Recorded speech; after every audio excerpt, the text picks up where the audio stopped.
Morning to all of you. कैसे हो सब लोग बच्चे? हमने रिकॉन्स्टिट्यूशन का चैप्टर स्टार्ट किया और रिकॉन्स्टिट्यूशन ऑफ पार्टनरशिप फॉर्म, जिसके जो प्रीवियस टॉपिक्स हैं वो हम कर चुके हैं, जिसमें से एक हमने किया sacrificing gaining ratio, then we did treatment of goodwill, then we have done treatment of reserves, accumulated profits and losses, and the next topic that we have to do today is revaluation of assets and liabilities. revaluation of assets and liabilities का treatment भी बिल्कुल same to same वैसे ही होगा जैसे हम reserves, accumulated profits and accumulated losses को करते हैं। उसमें भी there were two ways to deal. Here also we have two ways to deal. First way में क्या करते हैं, अगर आपने एसेट्स की वैल्यूज़ को रिकॉर्ड नहीं करना, रिकॉर्ड करना है, to be recorded, to be revised, to be altered, to be revalued. Second है if these are not to be recorded, not to be altered, not to be revised, जहाँ पर not आ जाएगा, यहाँ पर not नहीं आएगा, यहाँ पर to be आएगा. So two ways are there in which we can deal with the assets and liabilities की revaluation, यानी कि revised values. करेक्ट। सो अगर मैं सेकेंड मेथड को अडॉप्ट करूँ, दैट इज़ हमने चेंजेस नहीं करनी। चेंजेस ना करने का मतलब है जब आप नई बैलेंस शीट बनाएंगे ना, उसमें एसेट्स को as it is book value पे ही शो करेंगे।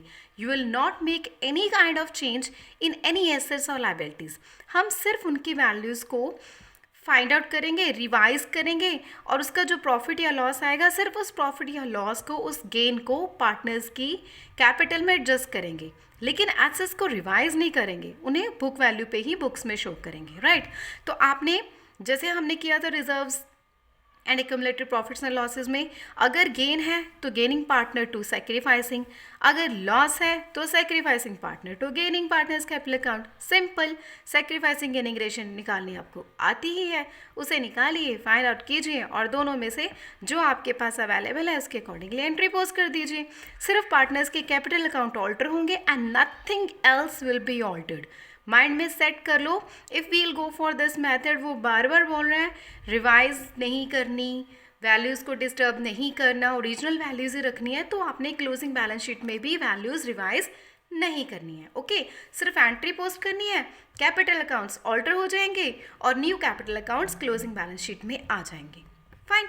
अगर मैं फर्स्ट मेथड अडॉप्ट करती हूँ, दिस वन, पंगा यहाँ पर है, ये चीज़ है जो आपको ज़्यादा समझनी पड़ेगी, क्योंकि 99% केसेस में आपके पास यही आएगा। अगर हमने एसेट्स को रिवाइज करना है, then what we have to do, not to worry at all, ज़्यादा मुश्किल नहीं है। आपने क्या करना है जी, आपने एक अकाउंट प्रिपेयर करना है जिसे हम कहते हैं रीवैल्यूएशन अकाउंट।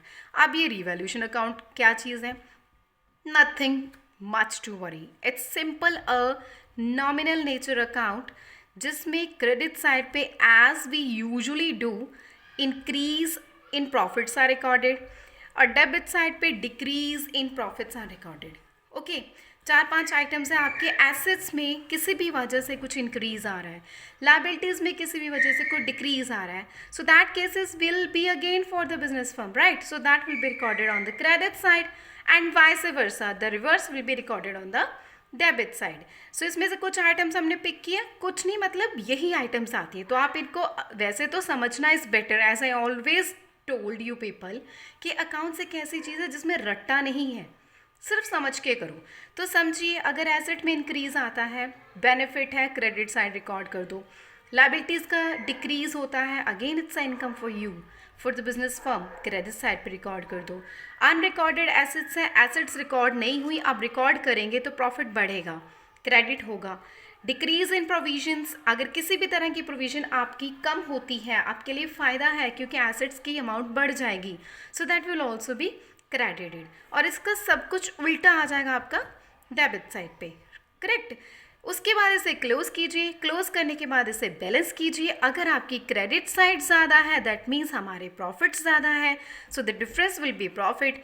अगर हमारी डेबिट साइड ज़्यादा है, that means we do have losses, so we'll get the loss, and this profit या loss belongs to old partner, so this will be divided in old partners capital account in their old ratio.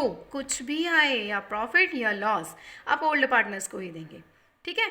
और जैसे कि मैंने आपको बताया कि इस case में रिवाइज कर रहे हैं वैल्यूज़, सो जो न्यू बैलेंस शीट बनाएंगे उसमें revised values will be shown.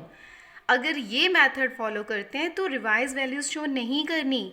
But if will go for this method there we are following, we are preparing the revaluation account, then revise values of assets and liabilities will be shown. Okay, अब आता है एक और problem छोटी सी. अगर आपको paper में कह देता है कि भाई रीवैल्यूएशन नहीं बनाना, जर्नल एंट्रीज पोस्ट करनी है, तो it is always advisable to go through this. Rough में बना लो, शॉर्टकट में बना लीजिए रीवैल्यूएशन अकाउंट और उससे पोस्ट कर लो एंट्रीज. बहुत सिंपली बन जाती हैं. Revaluation debited to all this things debited to revaluation. Individual करके डाल दो या कंपाउंड जर्नल एंट्री पा दो. Compound is always better. इससे एंट्री बन जाएगी, लास्ट में जो प्रॉफिट या लॉस आएगा उसकी भी आपने यहीं से एंट्री पिक कर देनी. ठीक है जी. अब एक एग्जाम्पल करते हैं जिसमें हम इन दोनों केसेस को डिस्कस करेंगे. जैसे ये एग्जाम्पल देखो, X Y and G 3 partners आते हैं. 31 मार्च 2017 को उनकी रेशो दी हुई है और from 1 April they decided to change their ratio in 2:2:1. Now balance sheet is also given and revised values that we have to record, revaluations are also given, adjustments are also given. दोनों method करने हैं हमने. अगर मैं first method adopt करती हूँ जिसमें मैं कहती हूँ कि the values are to be altered, जो इसमें बताया था ऑल्टर करनी है तो रीवैल्यूएशन अकाउंट बनाना है. रीवैल्यूएशन अकाउंट बनाया मैंने. First adjustment, stock increased by ₹12,000. Increase in stock is an income for us, so record it on the credit side 12,000. Machinery decrease is a loss, so debit 12,000. Provision for doubtful debts, again it's a loss, debit 2,000. Creditors have been reduced, creditors कम हो गए, फ़ायदा हो गया भाई, income आएगी. Record and credit side, but there is a difference. यहाँ वो कह रहा था डिक्रीज्ड बाय 12,000, यानी आपको डायरेक्टली डिक्रीज गिवन था. यहाँ पर वो कह रहा है reduce to ₹32,000. Try to understand the difference. Reduce to का मतलब है this is a new value that he is showing. New values he has given. Earlier those were 40, now these are 32. Here we will be recording only increase and decrease, not neither the old nor the new, only increase and decrease. So decrease record करेंगे. 40 से 32 हो गया, 8,000 का decrease. Total of this comes to 20, total of this comes to 14. So that means our credit side is bigger. Credit ज़्यादा है as compared to debit. So जो difference आया 6,000 वो हमारे लिए profit आ गया. Old partners X, Y, Z in their old ratio 4/10, 3/10, 3/10. I have divided this into old ratio, right? अगर मैं सेकेंड मेथड फॉलो करूं जिसमें हम कहते हैं do not alter. Do not alter में क्या किया था, सेक्रीफाइसिंग एंड गेनिंग रेशियो निकालनी है. Again very simple thing, you people are very smart, already you have done this. So what we'll do, old share लिया, new share लिया, difference किया and we got this gaining and sacrificing. A का nil, sorry X is nil, Y is 1/10 in negative, so that's a gain.